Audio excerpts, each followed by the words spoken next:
বেয়া কথা গতিকে আমাৰ এই অঞ্চলতো এই যোৱা বছৰ এনেকৈ এটা হৈছিলে আৰু এনেকৈ ধৰক এতিয়া খেতিপথাৰ চিজন প্ৰায় হাতী অহা যোৱা কৰি থাকে সেইকাৰণে ৰেলৱেৰ ফালৰ পৰা এটা নিৰ্দেশ আহিছে কি এটা নম্বৰ দিছে আপোনালোকে যদি ধৰক ওচৰে পাঁজৰে ইয়াত দেখে হাতী ওলোৱা বা ট্ৰেইন লাইন ক্ৰছ কৰা বা ট্ৰেইন আহিব সময়ত ট্ৰেইনৰ চিৰিত ওপৰত হাতী ৰৈ আছে তেতিয়া সেই নম্বৰটোত আপোনালোকে ফোন কৰি জনাব লাগে জনালে কি কয় আপোনালোকৰ ৰেলৱেৰ ফালৰ পৰা এটা পুৰস্কাৰ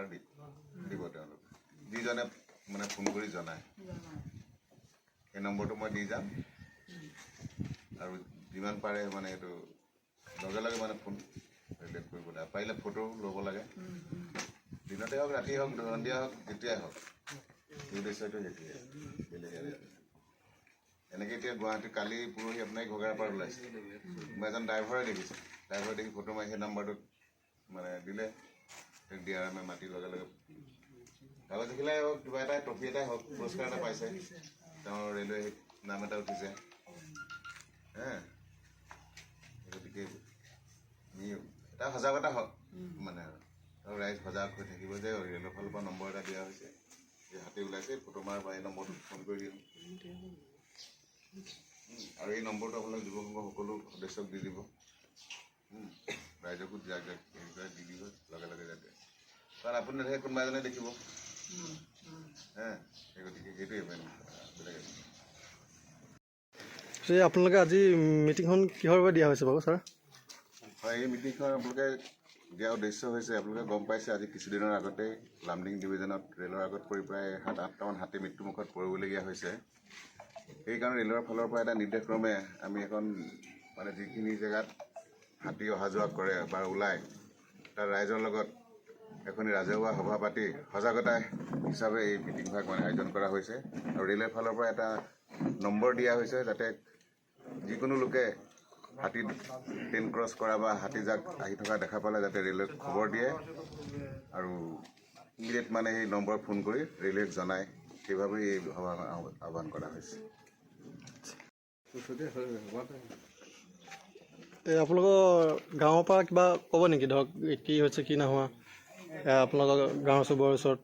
ঠিক আছে আমি ক'বলৈ আগবাঢ়িছোঁ হয় শ্ৰদ্ধাৰ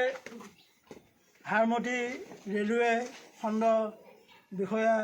মাননীয় শ্ৰীযুত পাণ্ডে ডাঙৰীয়াদেৱ আৰু নাহৰলগুণৰ পৰা গুমটোপা বা হাৰমতিৰ পৰা ইয়াত আহি উপস্থিত হোৱা সকলো ৰেলৱে বিভাগৰ কৰ্মকৰ্তাসকল আমি সঁচাকৈ সুখী হৈছোঁ যে আমাৰ ইয়াত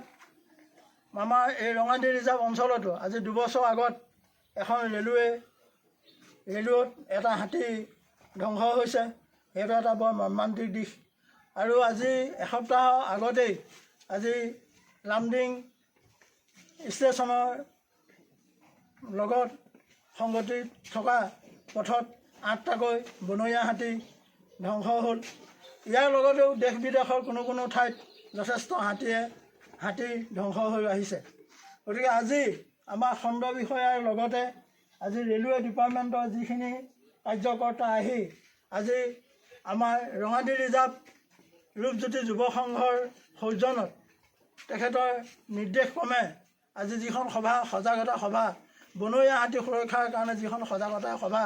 আজি আয়োজন হৈছে তাক লৈ মই ৰেলৱে কৰ্মীসকলৰ লগতে আমাৰ বিশেষকৈ আমাৰ হাৰমতি খণ্ড বিষয়াক মই বহুত কৃতাৰ্থ বা ধন্যবাদ জনাইছোঁ আমাৰ যুৱ সংঘসকল অকণমান সতৰ্ক হওক আৰু যেনেকৈ গধূলিয়ে হওক ৰাতিয়ে হওক অকণমান সজাগতা হৈ যাতে আমি আমাৰ এই বিপদৰ পৰা আমি সন্মুখীন হৈ আমি সাৰি থাকিব পাৰোঁ আৰু দেশৰ প্ৰাকৃতিক সম্পদ হিচাপে আমি হাতীক কেনেকৈ বচাই ৰাখিব পাৰোঁ তাৰ কাৰণে সকলোলৈ ধন্যবাদ থাকিল আৰু দায়িত্ববোধে ৰূপজ্যোতি যুৱ সংঘৰ সদস্যসকলে যাতে দায়িত্ববোধেৰে এই কামখিনি কৰি নিজৰ অঞ্চলটো সুৰক্ষা কৰিব বুলি মই